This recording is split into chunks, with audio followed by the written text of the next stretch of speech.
चार राज्यात सत्ता गेली, पण एका राज्यात इतिहास घडला. एकीकडे देशभरात काँग्रेसच्या पराभवाच्या बातम्या येत होत्या. पश्चिम बंगाल, तामिळनाडू, आसाम, पुडुचेरी या चार राज्यात पक्षाचा दारुण पराभव झाला होता.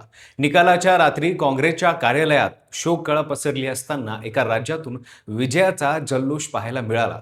त्या राज्याचं नाव होतं केरळ, जिथे काँग्रेस नुसती टिकलीच नाही, तर तब्बल 10 वर्षापासून सत्तेत असलेल्या डाव्या आघाडीला खुर्चीवरून खाली खेचलं. चार राज्यातून शून्यावर आलेला हा पक्ष केरळमध्ये मात्र इतिहास रचत होता. हे कसं घडलं, का घडलं आणि या विजयाचं राजकीय महत्त्व काय आहे, ते आजच्या या व्हिडिओत आपण समजून घेणार आहोत. नमस्कार, मी पंकज आणि तुम्ही पाहताय कसं काय. 4 मे रोजी 5 राज्यांचे विधानसभा निकाल एकाच वेळी जाहीर झाले. या 5 पैकी 4 राज्यात काँग्रेसची अवस्था पार केविलवाणी झाली. पश्चिम बंगालमध्ये भाजपने ममता बॅनर्जीला सत्तेबाहेर फेकलं. तामिळनाडूमध्ये के स्टॅलिन यांच्या DMKचा धक्कादायक पराभव झाला. आसाममध्ये हेमंत बिस्वा शर्मा सलग दुसऱ्यांदा सत्तेत पतरले. पुडुचेरीत भाजपचा कमबॅक झाला. या सगळ्या राज्यात काँग्रेसला फारसं काही करता आलं नाही. मात्र केरळम हे त्यांना उपवाद ठरलं. केरळमच्या विधानसभेत एकूण 140 जागा आहेत. बहुमताचा आकडा आहे 71. राज्यात मुख्य लढत होती युनायटेड डेमोक्रॅटिक फ्रंट अर्थात UDF आणि लेफ्ट डेमोक्रॅटिक फ्रंट अर्थात LDF यांच्या. UDF मध्ये काँग्रेस सर्वात मोठा पक्ष असून त्यांच्यासोबत Indian Union Muslim League, Kerala Congress, Joseph Revolutionary Socialist Party असे पक्ष आहेत. LDF मध्ये CPM, CPI, Janata Dal, secular असे डावे पक्ष एकत्र होते. निकालाने सगळ्यांना चकित केलं. एक्झिट पॉलिसी केरळमध्ये अटीतटीला लढत असा अंदाज दिला होता. मात्र प्रत्यक्षात UDFने 100हून अधिक जागा जिंकल्या. काँग्रेस पक्षाने एकट्याने 65-70 जागांच्या आसपास यश मिळवलं. LDF फक्त 35 जागांवर घसरली. हा केवळ विजय नव्हता, हे ऐतिहासिक 2/3 बहुमत होतं.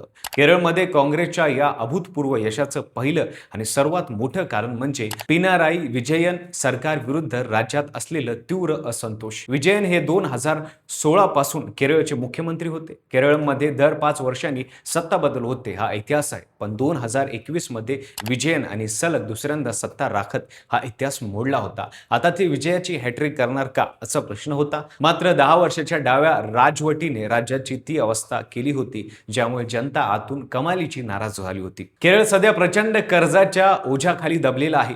सरकारी कर्मचाऱ्याचे पगार द्यायचे असोत किंवा निवृत्ती वेतन, त्यासाठी नव्याने कर्ज घ्यावं लागतं. कर्जाची परतफेड करण्यावरच राज्याचा सर्वाधिक पैसा खर्च होत होता. अशा परिस्थितीत विकासाचे मोठे दावे करणे म्हणजे जनतेची थट्टा होती. काँग्रेस पक्षाने हा मुद्दा प्रचाराचा केंद्रबिंदू बनवला. डाव्या पक्षाचं आर्थिक मॉडेल पूर्णपणे अपयशी ठरलं, हा संदेश घरोघर पोहोचवला. त्याशिवाय राज्यातल्या तरुण पिढीत मोठी अस्वस्थता होती. नोकरी नाही, संधी नाही, म्हणून हजारो केरळी तरुण परदेशाची वाट धरत होते. गल्फ देशात जाऊन राहण्याचा निर्णय हा स्वइच्छेने नव्हता, तर नाईलाजाने होता. सरकारी विभागात भ्रष्टाचाराचे आरोप वारंवार होत होते. घराणेशाहीच्या तक्रारी थांबत नव्हत्या. मुख्यमंत्री म्हणून स्वच्छ प्रशासनाचा दावा करणारे विजयन या आरोपीमुळे कोंडीत सापडले होते.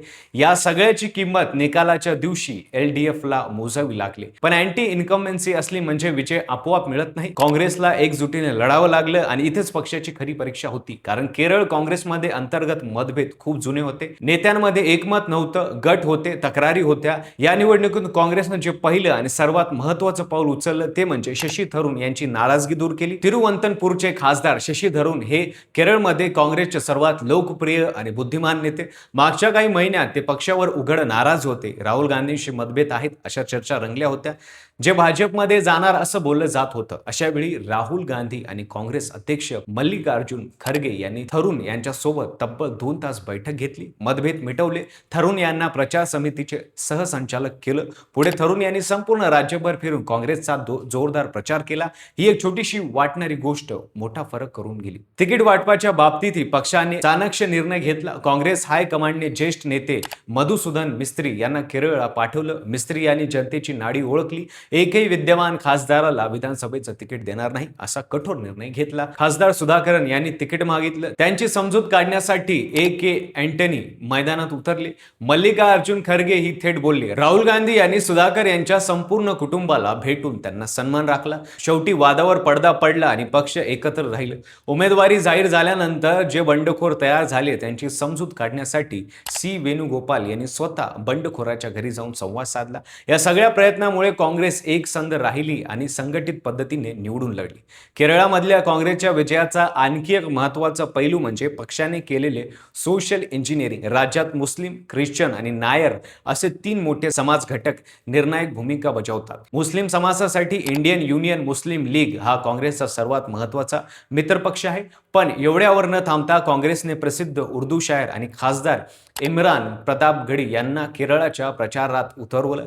या एका निर्णयाने मुस्लिम मतदारांशी थेट भावनिक संपर्क साधला गेला. ख्रिश्चन समाजाची काँग्रेसची ऐतिहासिक जवळीक आहेच, पण तो धागा अधिक घट्ट करण्यासाठी निवडणुकीपूर्वी सनी जोसेफ यांची प्रदेश काँग्रेस अध्यक्षपदी निवडणूक करण्यात आली. मुख्यमंत्रीपदाच्या शर्यतीत के.सी. वेणुगोपाल, टी. सतीश आणि रमेश चन्नीथला तिघेही नायर समाजाचे असल्याने नायर मतदारांनी काँग्रेसकडे ओढण्यात पक्ष यशस्वी झाला.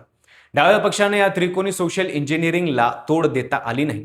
केरळमधला हा निकाल फक्त एका राजाचा विजय नाही, 50 वर्षात पहिल्यांदा भारतात कुठेही डाव्या पक्षाचं सरकार नाही. LDFच्या पराभवामुळे देशाच्या राजकीय नक्षावरून लाल रंग पूर्णपणे पुसला गेला आहे. हे एकट्या केरळचं नव्हे, संपूर्ण भारतीय डाव्या चळवळीचं मोठं नुकसान आहे. काँग्रेससाठी हा विषय संजीवनी आहे. 4 राज्यात धूळधाण उडालेल्या पक्षानं केरळमध्ये असं काही करून दाखवलं की देशातल्या विरोधी पक्षाला क्षणभर दिलासा मिळाला. आता मुख्यमंत्रीपद कोणाला मिळणार याकडे सगळ्यांचं लक्ष लागलंय. वेणुगोपाल, सतीश की चन्नीथला यांच्यापैकी कोण खुर्चीत बसेल हा प्रश्न काँग्रेस केरळमधल्या या विजयातून एक मोठा धडा मिळतो. सत्तेविरुद्ध नाराजगी असली तरी विरोधी पक्ष एकजूट नसेल, नेतृत्वात भांडणे असतील तर ती नाराजी मनात रूपांतरित होत नाही. काँग्रेसने ओळखलं, आतल्या भांडणांवर वेळीच पडदा घातला, योग्य माणसांना योग्य जागी बसवलं आणि जनतेच्या रागाला मताच्या रूपात पेटीत बंद केलं. आता प्रश्न हाच आहे की या केरळच्या विजयातून काँग्रेस उर्वरित देशासाठी काय शिकणार आहे, की हा एकट्या केरळचा अपवाद राहणार? तुम्हाला काय वाटतं? काँग्रेसचा विषय पक्षाच्या राष्ट्रीय राजकारणात काही बदल घडवेल का? आम्हाला कमेंट करून नक्की सांगा. व्हिडिओ आवडला असेल तर लाईक करा, चॅनलवर नवीन असेल चॅनल सबस्क्राईब करा आणि बेल आयकॉन दाबायला विसरू नका आणि पाहत राहा फक्त कसं काय.